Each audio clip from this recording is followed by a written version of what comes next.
Boleh dipimpin doanya?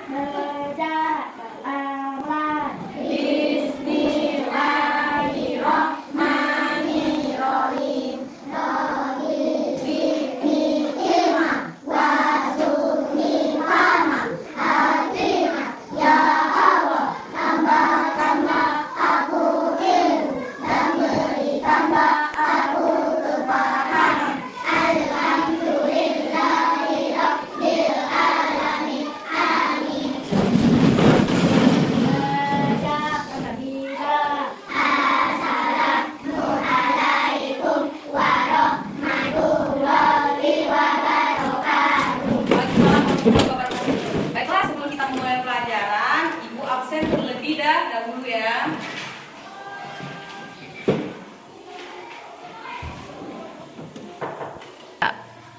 Baiklah, pelajaran kita hari ini yaitu tentang tema tubuhku. Ada yang tahu bagian-bagian dari tubuh seperti kepala, hidung, mata, pipi.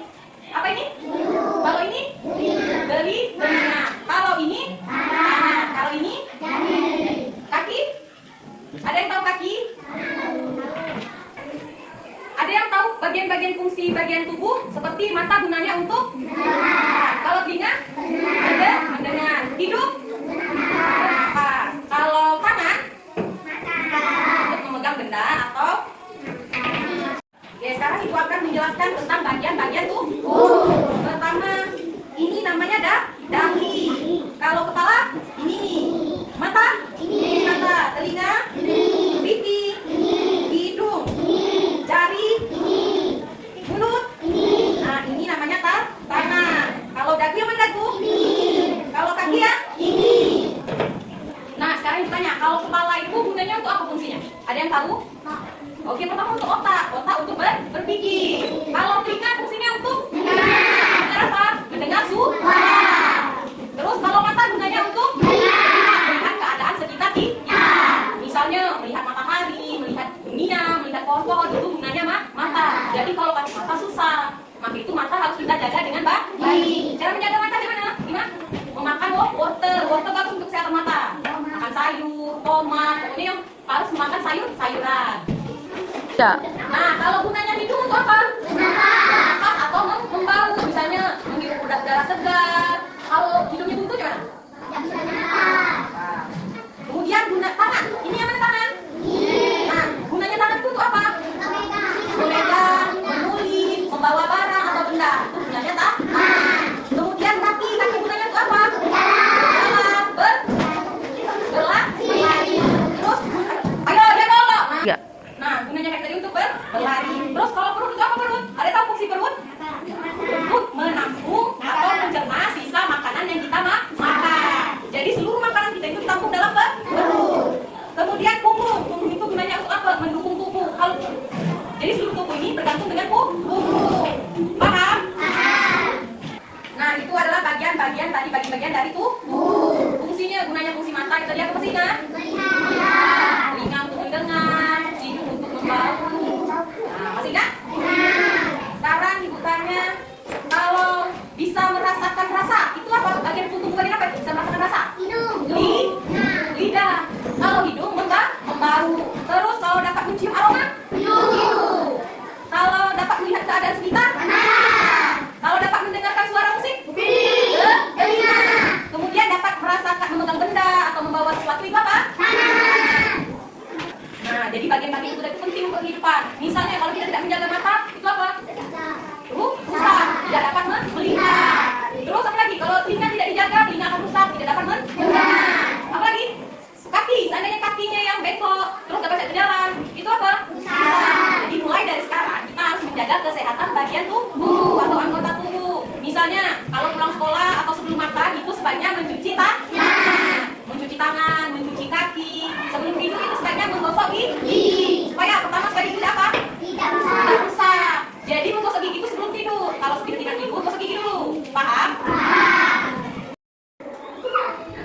Alasan menggunakan metode ceramah: 1. Efektif untuk siswa belajar. Anak-anak kelas 1 SD umumnya masih belajar untuk fokus. Ceramah memungkinkan guru untuk memberikan informasi dengan cara yang mudah diikuti. 2. Mempermudah penyampaian informasi dasar. Metode ceramah membantu menyampaikan dasar-dasar pengetahuan tentang tubuh secara ringkas, terutama karena ini adalah materi pengenalan. 3. Menghemat waktu. Metode ini cocok untuk materi yang padat, terutama dalam kondisi waktu yang terbatas.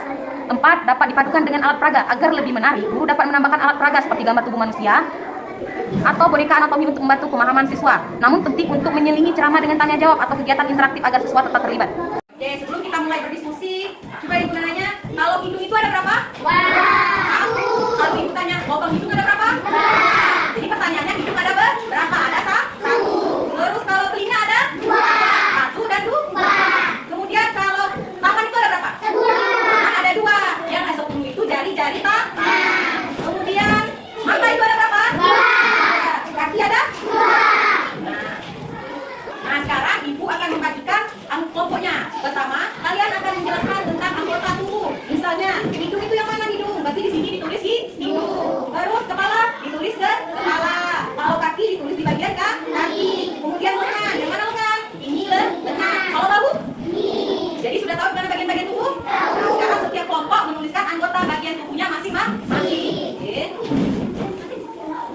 Nah, sekarang boleh ditulis. Yang mana kaki? Tulis kaki. Ini tulisan kaki. Berarti tulisan kaki. Kaki. Nah, ini bagian apa ini? Ini. Telinga. Coba cari telinga. Oke. Apa di balik ini? Nah, ganti-gantian tulisnya. Ini apa? Telinga. Masukin telinga. Telinga.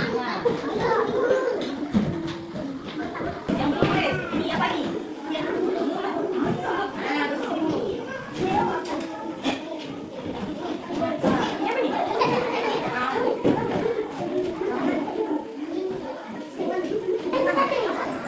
Oke, sudah? Ya, sekarang ibu lihat hasil diskusinya. Coba. Ya, kalau anggota kelompok berapa ini? Kelompok 2. Kalau ini kelompok 1. Kita lihat hasil diskusinya. Untuk kelompok 1 dulu. Mata, benar mata? Benar. Ini ke kepala, telinga, hidung, lengan, jari, tangan, lutut, kaki. Oke, tepuk tangan dulu untuk kelompok 1. Kemudian lihat untuk kelompok 2. Kelompok 2 kita lihat mata, kepala, telinga, hidung, lengan, jari, mulut, tangan, lutut, kaki. Oke, untuk kelompok 2 benar ya, tepuk tangan. Kan berarti sudah paham tentang namanya anggota tubuh. Seperti kita lihat kepala, yang mana kepala? Kepala, telinga, mata, hidung, mulut, tangan, jari, lengan, lutut, dan kaki. Oke. Ini apa nih? Bahu.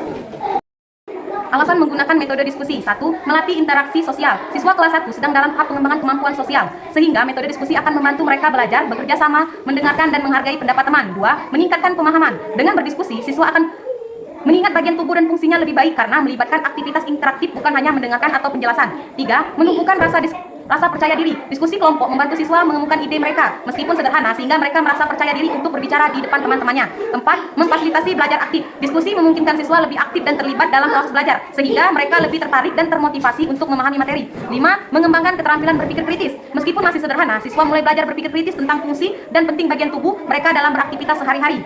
Dengan metode diskusi, guru dapat menciptakan suasana belajar yang lebih menyenangkan dan bermotivasi. Keterlibatan siswa yang sesuai dengan karakteristik pengembangan usia mereka. Oke, sekarang kita tanya jawab satu orang satu.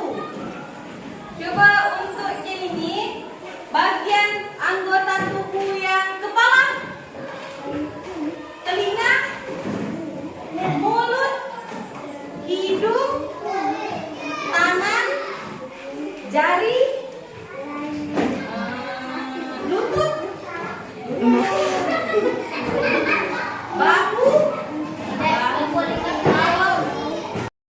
Metode tanya jawab.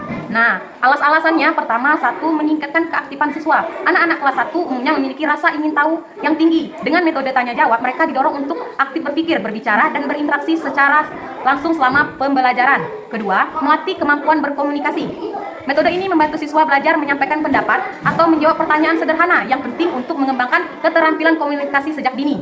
Ketiga, mendekatkan pembelajaran dengan kehidupan siswa. dengan tema tubuhku berkaitan dengan hal-hal yang siswa alami secara sehari-hari. Melalui pertanyaan guru dapat menggali pengalaman atau pemahaman siswa tentang bagian-bagian tubuh dan fungsinya sehingga pembelajaran terasa lebih relevan dan menarik. 4. Mengakomodasi beragam tingkat pemahaman. Dengan metode ini guru dapat menyesuaikan pertanyaan berdasarkan tingkat pemahaman siswa. Siswa yang lebih mampu bisa diberikan pertanyaan yang lebih menantang, sementara siswa lain diberikan pertanyaan yang lebih dasar. 5. Memberikan umpan balik langsung. Guru dapat segera mengetahui sejauh mana siswa memahami materi dari jawaban yang mereka berikan, sehingga dapat memberikan penjelasan atau klarifikasi jika diperlukan.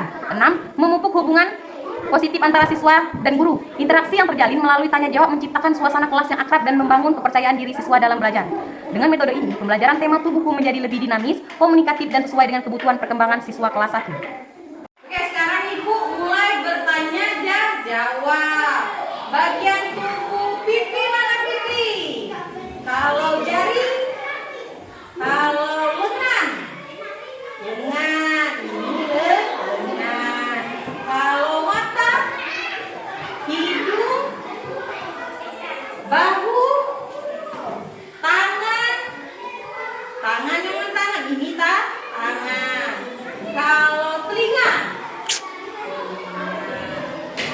Tiga. Oke, sekarang coba seluruhnya berdiri. Ayo berdiri.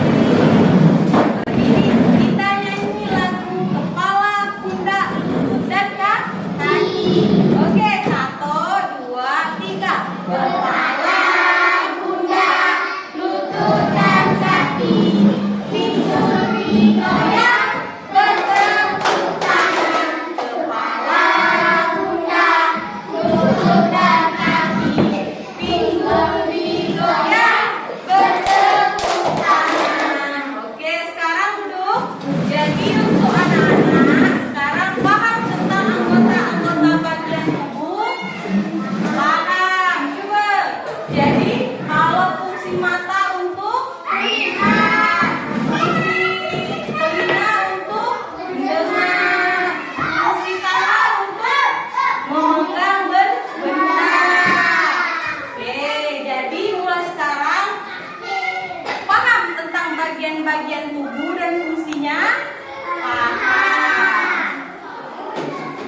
Nah, karena pelajaran kita telah selesai, jadi sekarang kita tutup pelajaran untuk hari ini. Sebelum Ibu tutup, Ibu mau bertanya dulu.